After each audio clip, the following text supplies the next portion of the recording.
বিদেশে শিক্ষার আড়ালে পাচার হওয়া টাকার বিষয়টি সরকার তদন্ত করছে জানিয়েছেন অর্থ উপদেষ্টা ডক্টর সালাউদ্দিন আহমদ। সচিবালয়ে এক বৈঠক শেষে একথা তিনি জানান। তিনি বলেন, এ বছরই ফিরতে পারে পাচার হওয়া কয়েকশো কোটি ডলার। আর এলডিসি পুনর্মূল্যায়নের 11 সদস্য কমিটি করে দেয়া হয়েছে বলে জানিয়েছেন প্রধান উপদেষ্টার বিশেষ সহকারী আনিসুজ্জামান চৌধুরী।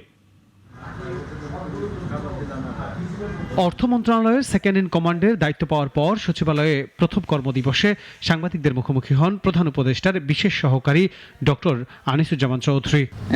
আর আমাদের প্রিপারেশনের স্টেজটা দেশের ভঙ্গুর অর্থনীতিকে পুনরুজ্জীবিত করতে কাজ চলছে জানিয়ে তিনি বলেন, এলডিসি পুনর্মূল্যায়নের জন্য 11 সদস্যের কমিটি গঠন করেছে সরকার।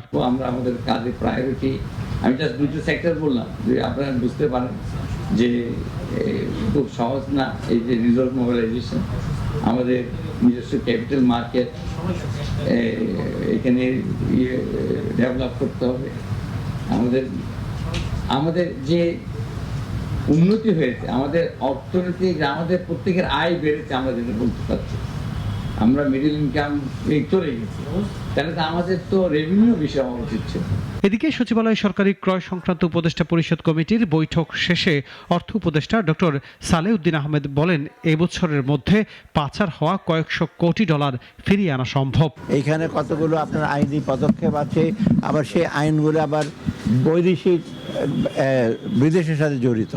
আমরা চেষ্টা করছি ইমিডিয়েটলি যেটি পারি, কতগুলো সেন্সিটিভ কেস করা হয়েছে, অন্যগুলোরও আমরা চেষ্টা করছি যে যত তাড়াতাড়ি অ্যাটলিস্ট প্রসেসটা শুরু করি, কিছুটা ইন্ডিকেশন কিছু আসুক। এই জন্য আইনের কিছুটা সংগ্রহ, আইন মানে কি কিছু যে এগ্রিমেন্ট করা বিদেশের সাথে, এগুলো করব। শিক্ষার আড়ালে বিদেশে পাচার হওয়া অর্থের বিষয়টিও তদন্ত করা হচ্ছে বলেও জানান অর্থ উপদেষ্টা। আনোয়ার হোসেন, নাগরিক, ঢাকা।